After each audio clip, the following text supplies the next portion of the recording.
Buenas tardes a todos. El diccionario de la Real Academia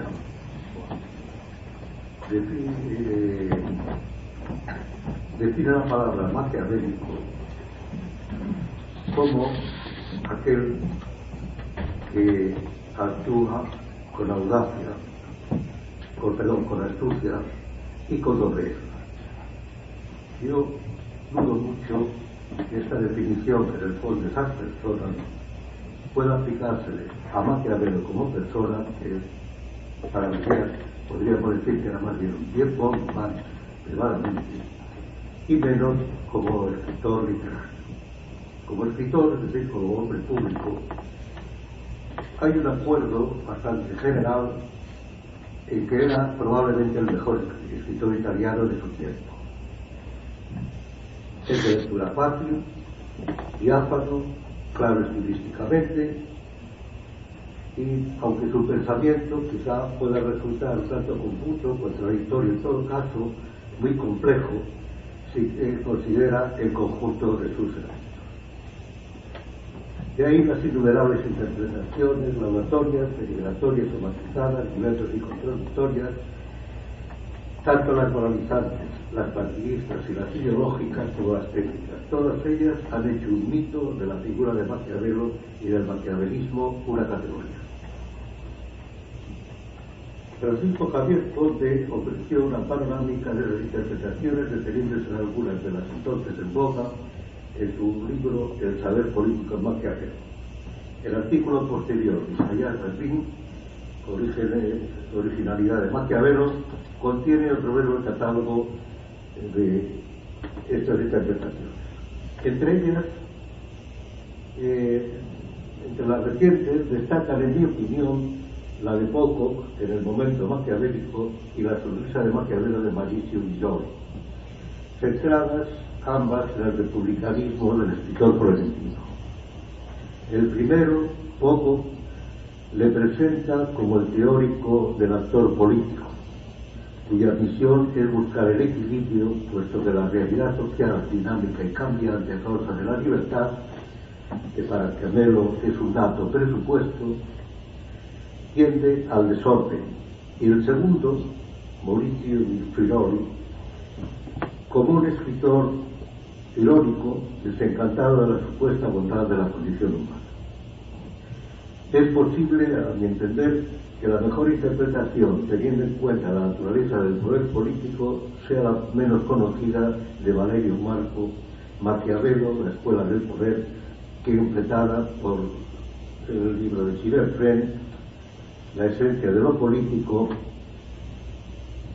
Pues mientras Marco interpreta el pensamiento de Maquiavelo en el contexto de una biografía intelectual, Fren lo hace desde el punto de vista del pensamiento sobre lo político y la política, distinción fundamental que se suele pasar por alto. Haré un breve resumen de las interpretaciones negativas y positivas antes de considerar también sucintamente los hechos y conceptos que pueden facilitar, en mi opinión, la comprensión no maquiavélica del pensamiento de Maquiavelo.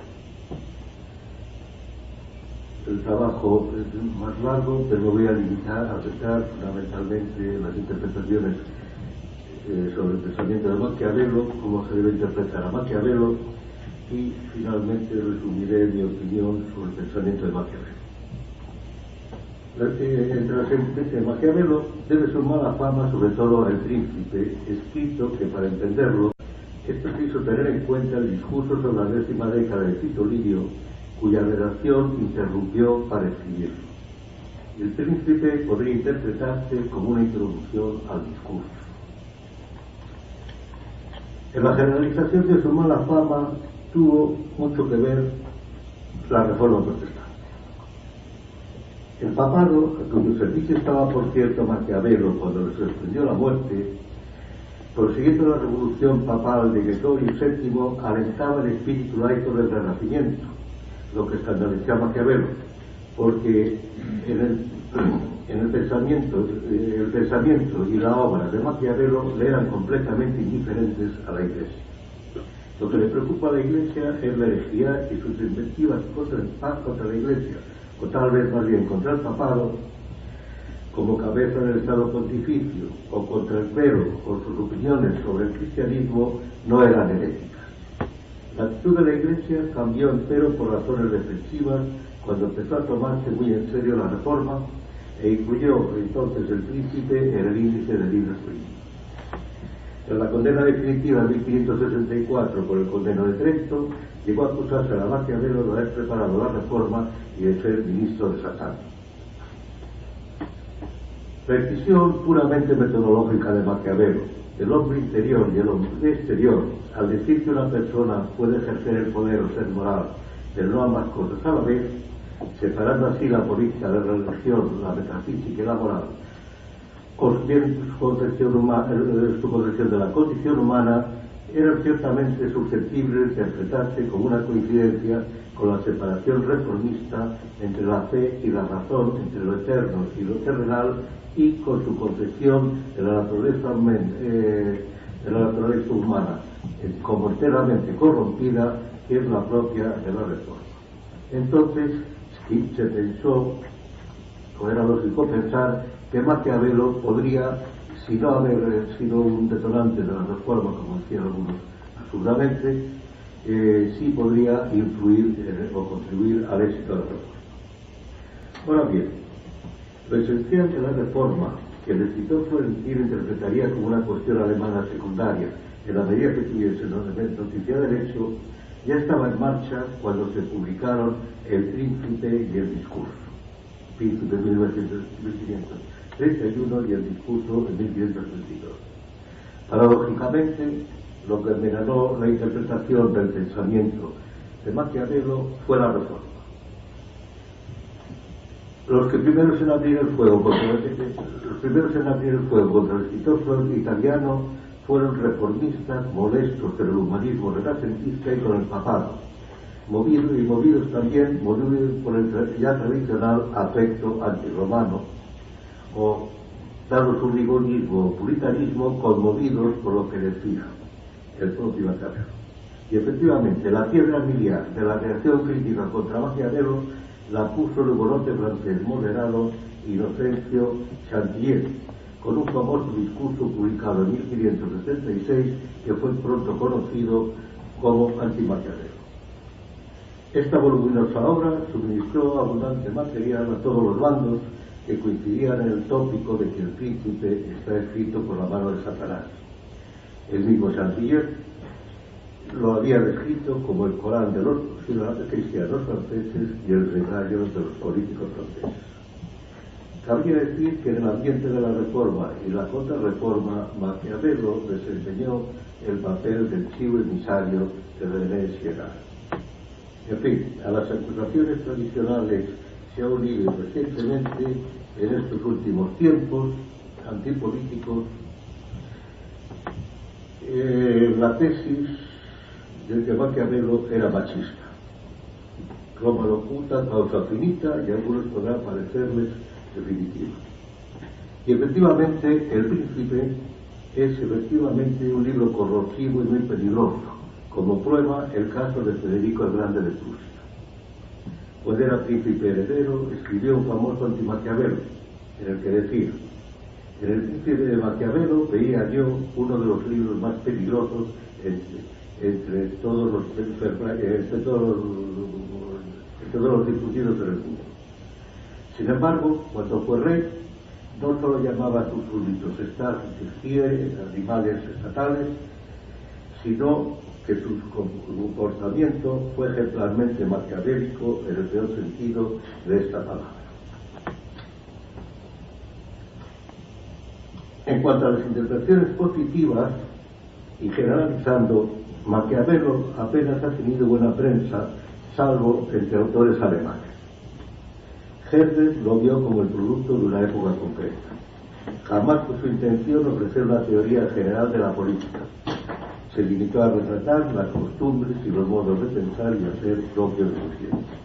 Fichte, uno de los padres de los fanáticos, Hegel hubiera dicho de los Cortés, del nacionalismo y el socialismo, y Hegel, a quien suele hacerse responsable los ajustes de cuentas del espíritu totalitario, aunque Popper se remontaba a Popper, encomiaron a Maquiavelo. Después el monarca prusiano, que inspirado por Pedro I de Rusia, también el Grande, transformó la monarquía en un despotismo ilustrado, el antecedente material del totalitarismo, imitado enseguida por los demás monarquías absolutas, puede ser una causa de la simpatía de estos pensadores, especialmente por el príncipe. Lo seguro es que Maquiavelo postuló la unificación de Italia a pesar de su patriotismo florentino, al darse cuenta que si no llegaba a ser una nación unida, su destino inevitable sería su dependencia de los poderes extranjeros que disputaban en su tiempo para dominarla. Y tanto Fichte como Hegel estaban muy preocupados por la desunión política de Alemania, en cuyo suelo dirimían por entonces sus discordias los poderes extranjeros, igual que en otros tiempos en Italia. Hay que mencionar además, entre los alemanes, que por la misma época los conceptos maquiavélicos, necesidad, virtud y fortuna, que extrae Maquiavelo de su propia experiencia y de la historia de la República Romana, inspiraron al liberal Guillermo de Humboldt la idea de que los tres elementos que configuran la historia son la necesidad, la libertad humana y la casualidad o el azar.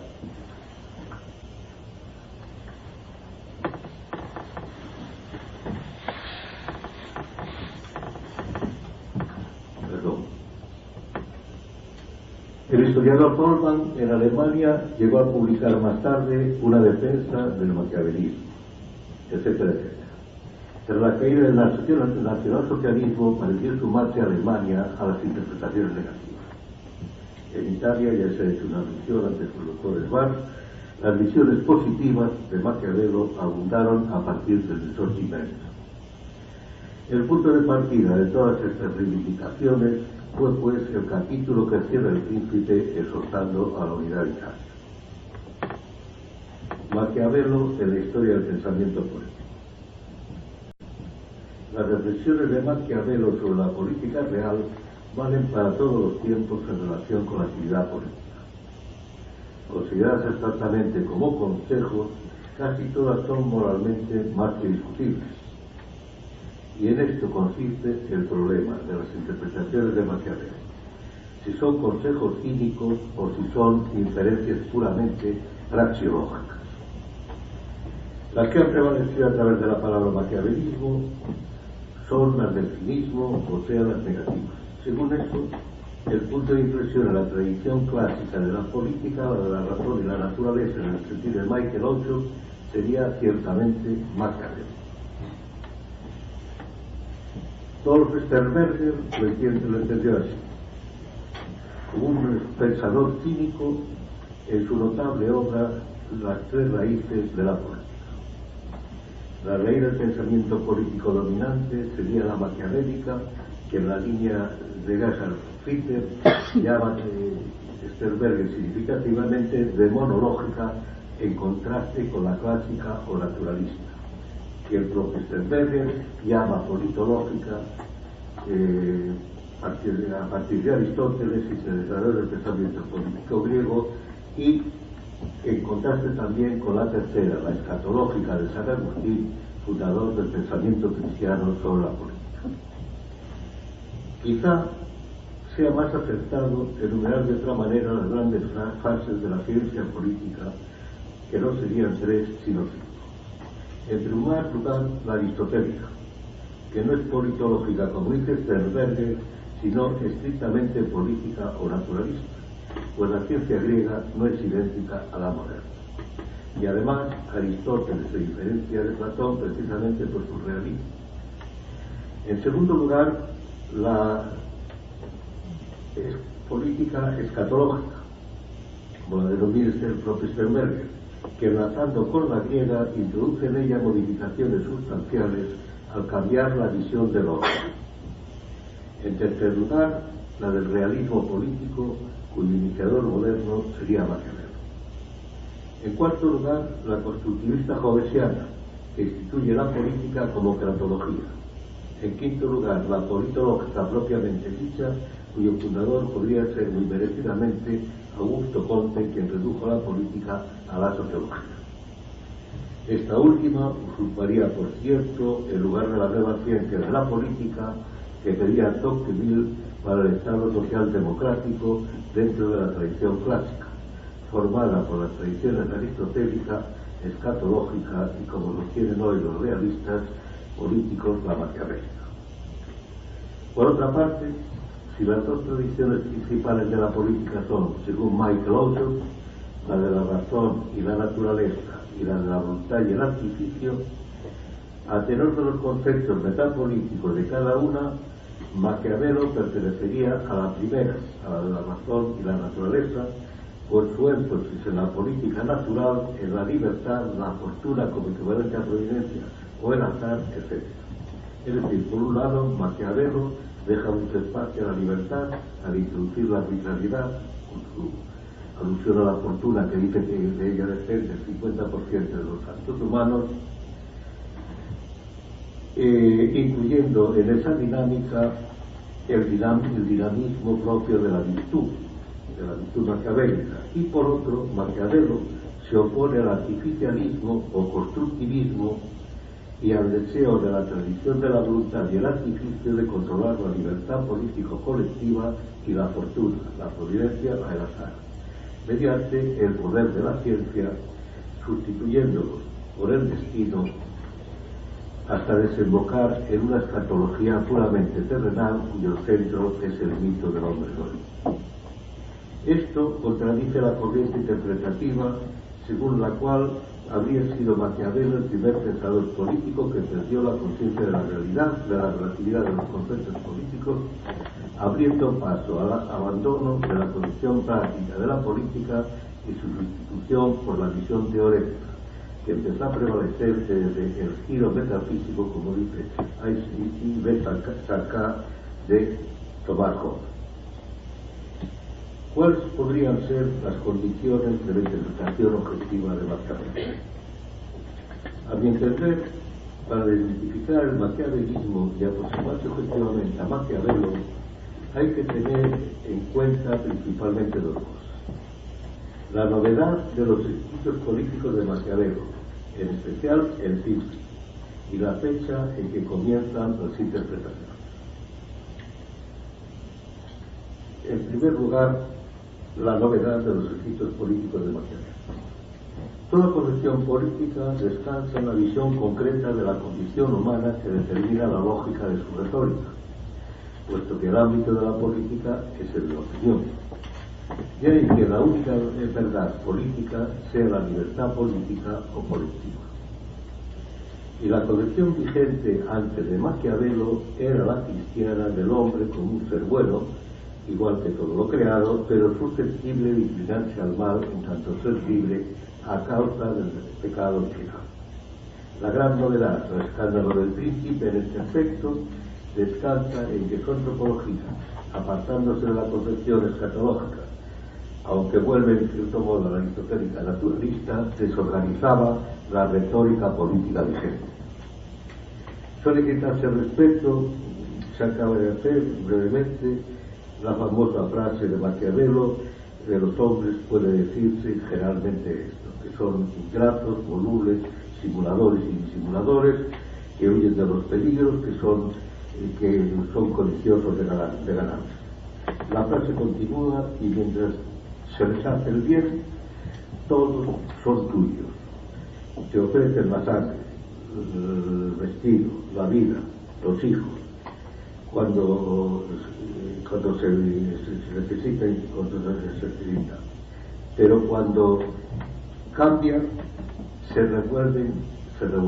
Por ahí, no parece que Maquiavelo esté definiendo la naturaleza humana, sino algo que es tradicional en el pensamiento político, que es la condición humana conforme a la experiencia de aquellos tiempos distintos de los republicanos, que añoran, y desde el punto de vista político. Si los hombres, y también lo ha citado el doctor Ipaz, esto brevemente, si los hombres tienen menos respeto a ofender a uno que les hace amar que a uno que les hace temer, porque el amor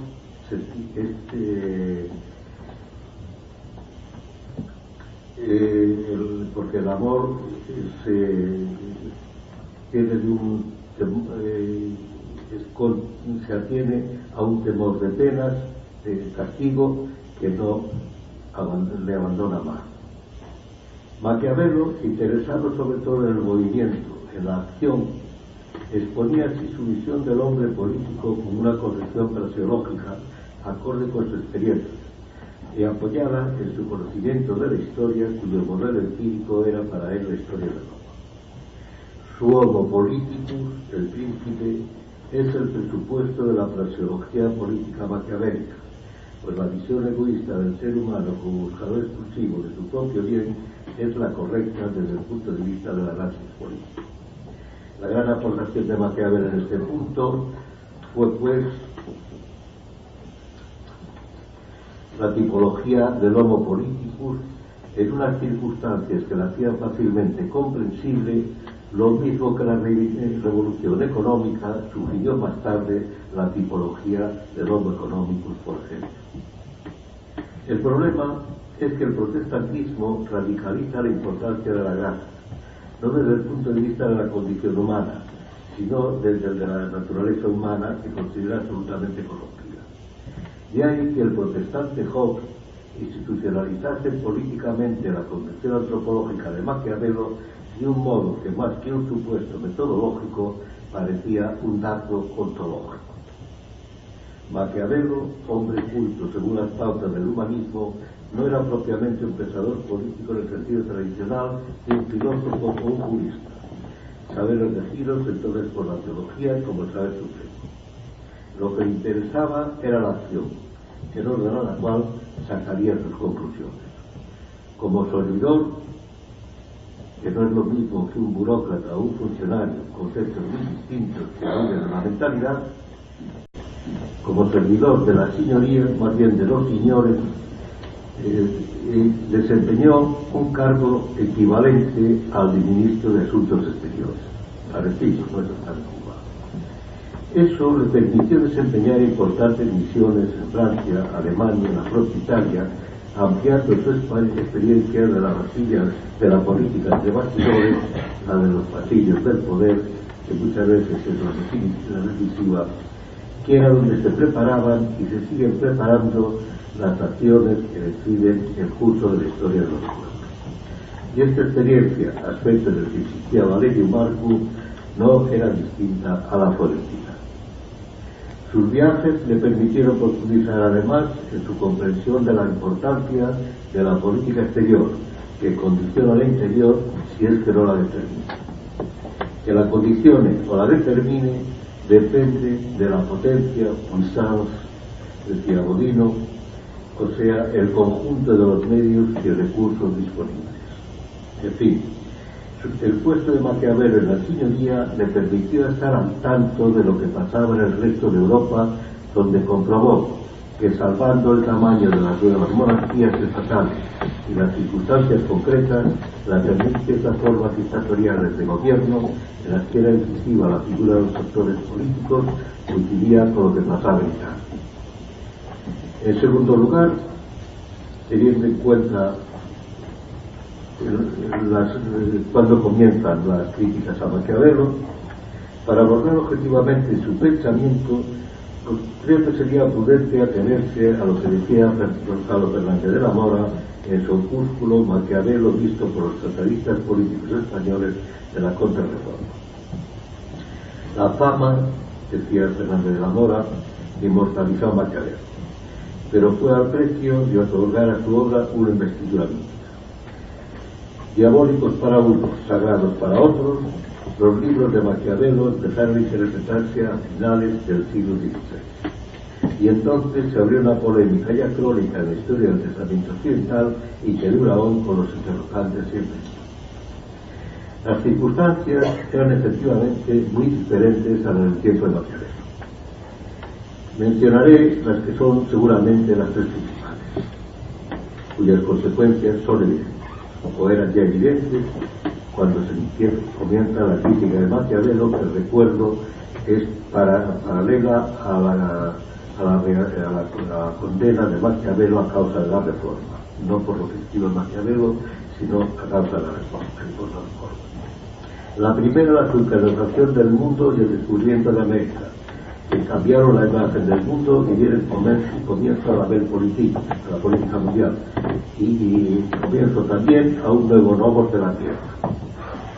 La inversión por Keplero de la antiquísima creencia sobre la posición de la Tierra respecto al Sol y la misma reforma protestante ya citada, con las tensiones y la amenaza permanente de la guerra civil, destacando su principio, cuyo regio e religio, según sea la religión del príncipe, así tendrá que ser la religión del pueblo, fue fundamental para la consideración y consolidación del Estado como la nueva forma de la política. Estado que seguramente hubiera extrañado a Maquiavelo, quien desconocía, por ejemplo, la ratio status, aunque se la achaque su invento. La descripción de la política contemporánea, la descripción de Maquiavelo de la política contemporánea en El Príncipe, tiene aquí el aire de un acta notarial en la que nace de lo que sabía por experiencia propia, añadiendo, puesto que no era un notario profesional, las reflexiones que le sugería a la luz de la experiencia histórica. De modo especial, como buen humanista, la historia antigua conforme a la máxima historia magister vitae. Reflexiones retóricas, Maquiavelo era un literato, susceptibles empero de interpretarse como consejo. En parte lo era, en tanto realista político con la mira puesta a los intereses de Florencia, su patria, que se debatía en varios frentes para conservar su independencia de los príncipes nuevos italianos y extranjeros. Maquiavelo, el pensamiento de Maquiavelo se inserta en un momento, en una época, casi una época de cambio histórico. Vivía en las postrimerías ese intenso cambio que llamó Giovanni Tulcinga el otoño de la Edad Media. Los cambios históricos son cambios estéticos de la sensibilidad. Los tiempos de cambio se caracterizan porque se acaba la normalidad en la manera de vivir, tal como era hasta entonces. El éxodo, la presión de la moralidad colectiva, garantiza la confianza en las relaciones sociales. En estos tiempos revueltos se altera y los regímenes políticos pueden devenir en situaciones políticas de mayor o menor intensidad hasta que se siente un nuevo hecho. En las situaciones políticas, mientras no se reconfigura el hecho determinando una nueva moralidad en la forma de actuar, si alcanza determinado grado de intensidad, la amoralidad o la inmoralidad en el uso del poder puede hacerse normal, según sea la intensidad de la situación.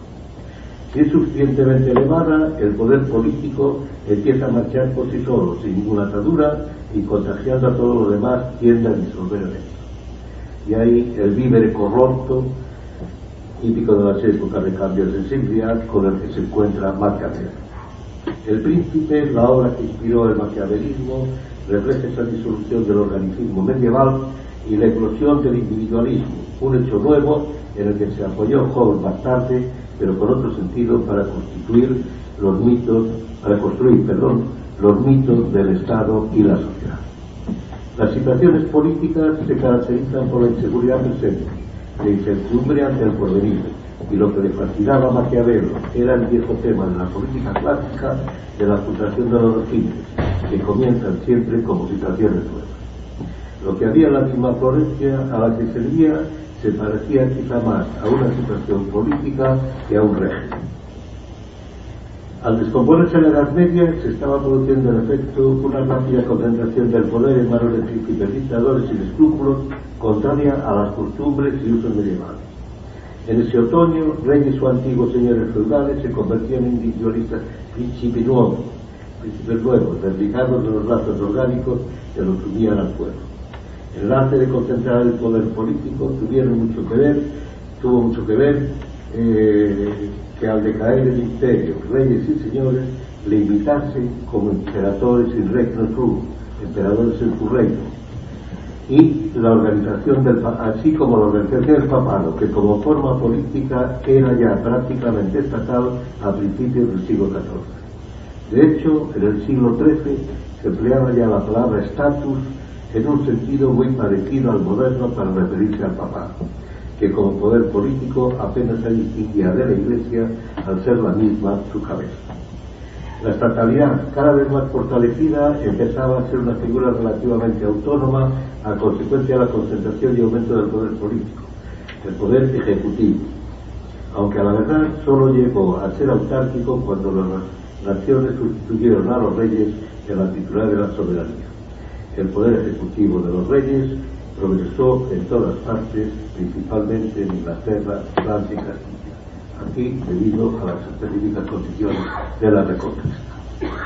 De hecho, la Europa de las naciones que se había formado en la Edad Media se encaminaba hacia el siglo XIX y llamó el absolutismo, y la figura del príncipe Maquiavelo como dictador anticipaba la de los monarcas absolutos. Fue esta situación histórica política lo que distinguió magistralmente Maquiavelo en El Príncipe, dando testimonio de la situación espiritual desde el punto de vista político. La obrita, fácil de leer, encandiló a los príncipes nuevos, que captaron que el uso del poder, tal como se describía en ella, en la que el éxito del poder justificaba al poder, al ser común justificaba sus actos y al tiempo tranquilizaba tal vez su conciencia. No en vano señalaba Maquiavelo la simulación como uno de los medios del nuevo poder. Terminaré mencionando el lugar de Maquiavelo en el pensamiento político, aludendo a ello. Leo Strauss decía que la sustancia del pensamiento político de Maquiavelo no es florentina ni italiana, sino universal. Para el padre Feijóo, a quien Maquiavelo le parecía un mal hombre, transcribe Conde lo siguiente, comentando: el maquiavelismo no es de hoy ni de ayer, no es siquiera un invento de Maquiavelo, al que no debe sino el nombre. Su raíz está en la naturaleza humana. No es doctrina sacada de la historia por Maquiavelo o tomada de este por sus secuaces. Pertenece a la esencia misma del hombre. Está en cierto modo allende la historia, es decir, no ha menester siglos. Esto es lo que dice el padre Viejo. Es por tanto, añadía, un fenómeno natural en la sección más profunda del vocal. Al convertirse en natural, deja de ser demoníaco, es sencillamente normal o mejor vulgar.